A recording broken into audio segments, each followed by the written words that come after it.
Welcome back from the break. You're still watching Life Stories. Thank you for being a part of the show today.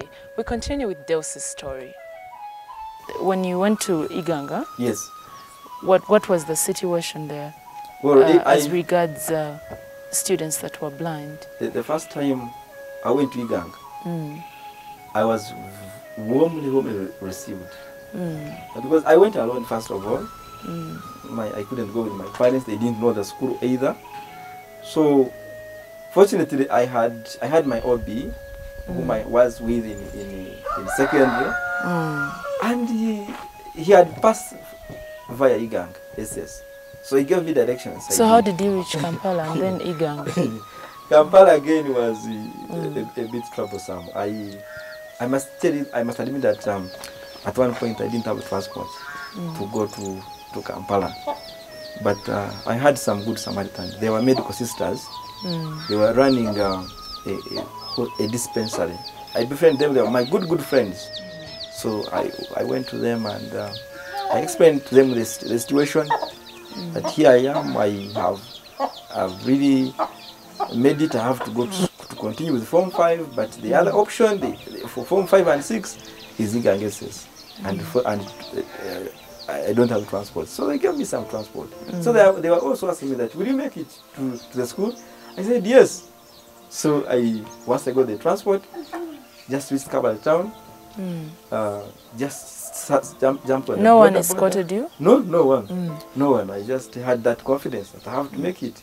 So I asked whoever I could come across or bypass, I said, please help me to support a border. By the way, there were bicycle borders. So just get one.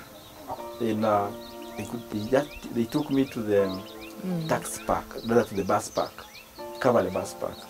So they put me on the bus that was going to Kampala, and that was of course at night. So I reached Kampala around 3 a.m. and I had no relative. So I chose to remain in the bus, and I explained to the conductor that, you know what, I am proceeding to Uganda, but I don't know where it is located, although I had consulted my friends. But I actually expressed to him the need for someone to escort me to the taxis that can take me to school. And other morning, actually around 6:30, the conductor was kind enough to escort me to the taxi that was proceeding to Iganga. So when I told them that I was going to Iganga, they said, okay, we know the exact stage at which we will leave you. And that's where they left me. Then jumped on again on another border up to school. So reaching school like this, the headmistress was very positive. She welcomed me. She said, no, DEUS, let me look at your papers. She looked at them. She said, fine, all I need, I have reserved for you the place. Just go and get the school fees, and then you come and start studying. So at least I was relieved. I was sure I'd gotten the vacancy. Now, on my way back, I was happy but also sad. Because much as I'd been given the vacancy, I didn't have I was not assured of the school fees. Along the way, I came thinking, wondering, but I came up with one strategy that, you know what, let me approach various stakeholders. I've talked to my parents, I talked to those medical sisters, and then I talked to the district. So when I reached Kabale, again, I straight away from the bus, I had to take my admission letter to the district authorities, the education department in charge of special needs. And they were very happy, very, very happy. And they chose to put me on the scholarship, on the bursary scheme, which ran for 2 years, up to when I completed Form 6. Even when there were challenges, of course there were several challenges. You know that most of the information, actually all the information, I should say, is in print format. So if I wanted to read the textbook, I had spent time either getting someone to read for me and put it into braille, or depend on someone to read for me the whole text again and again. And I remember the most troublesome from Form 1 to Form 4 was literature. Literature, we had like 7 novels. So all these novels we had to read them. But I could just have to depend on friends and teachers, on well-wishers to assist me read these textbooks. DEUS, how did you write in class? Within primary, we are basically using what they call braille. Maybe you could have seen it The somewhere. white thing that Yes, has the dots. dots. Yeah, those dots. That's what I was using. And for the whole of primary, we had a special teacher who could translate into print, just using a pen. After doing the exams, you could again get and translate into print. So just imagine the funny bit. We could get those examination papers, they were given on the same day. So when they are distributing the rest of the students that you go and start, now our teacher is struggling to translate this into braille. So we could actually delay. Now when it came to secondary by then I had not actually learned how to type very well. So I had to again use braille and then they translate. But when it came to Form 5, the administration was different. They said, no, here we can only give you exams in braille, but you won't do what? We don't have someone to translate into print. So they encouraged me, all of us, to use a typewriter. Learn how to type. Once you get used to typing, we shall only give you questions in braille and then you answer in print. That's what I had to embark on. And it was very, very helpful.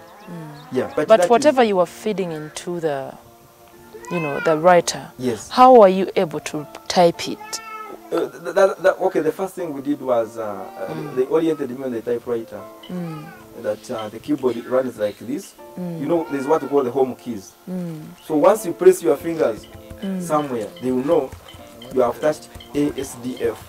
Those are the home keys. So I know once I raise my left finger or the first finger on my right hand, it goes to this letter. So for that one, I had mastered the keyboard. So you just mastered the keyboard? That is the only tactic, mastering the keyboard. Because by then the computers that talk were not yet in existence. So it was basically mastering the keyboard. So the moment you make a blunder and you type, maybe you press the fingers on a different row, whatever you type will be wrong. So how far did you go with education? I now have a bachelor's degree, which I got from Makerere University, because in social sciences, that is the one I got from Makerere University, and I got a second upper, very good second upper, and that did not come easily, because when I was in, as I said, when I was in Form 5, I kept on wondering, would I make it to government to the university or on private scheme? So I said, let me try my best and make sure that at least I get very good grades.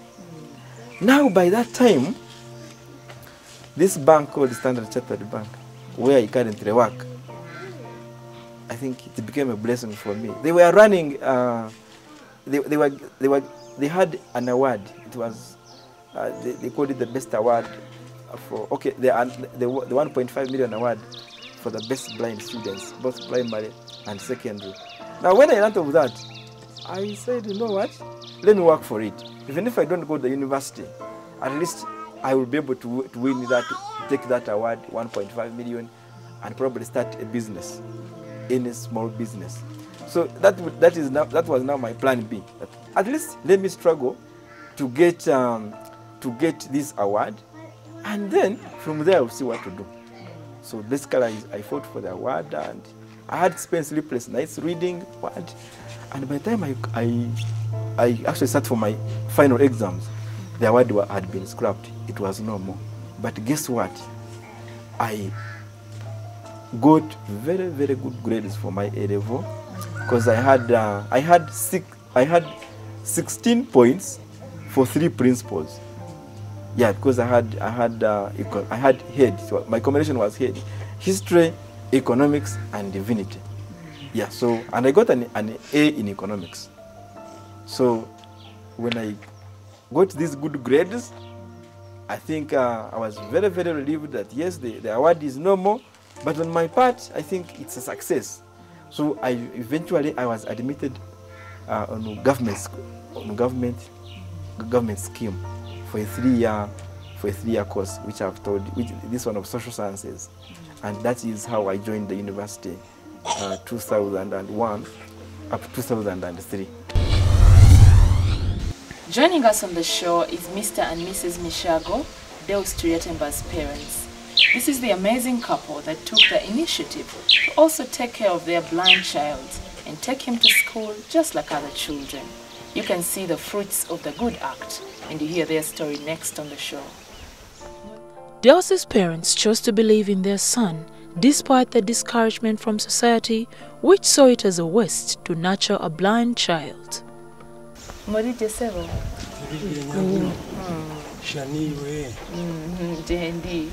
Twashemererwa cyango kuranza mureka muri bwogero munoya mutakayikagamo sabo kyabayisa batya okumanya nti omwana wamwe tagenda kuddamu kulaba gashasha kokecyo kukora cyatubulira twaguma turorora mpora kulinda we akuriye tukabona ishomero ndo kumutama naye abantu babamalamu nnyo amaanyi kyekyabawaliriza okumutwala asome tukaranza abandi baliyo twanabaza kubari n'abandi muzeeyi kyekyasinga okubakalubiriza kukubanga omwana wamwe yali tasobola kulaba ekyateganisize no kureba atarahweza turasiba turakurura mama mwasobola mutya okusasula ebisale by'omwana ono ebyokusoma kubanga abaana be batebaba babbeeyiko esete twatubonagaho akacweka hagira n'abatuyamba abandi bagenzi betu abatugirira embabazi temwaggwamu maanyi itwe tukikwasa ruhanga nahugo hamu no kwikwasa mukama ruhanga kushekera akuhereze nicyo ragira ki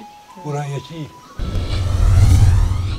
When we return on Life Stories, DEUS reveals the darkest moments of his life. I actually started discussing why I had gone to school.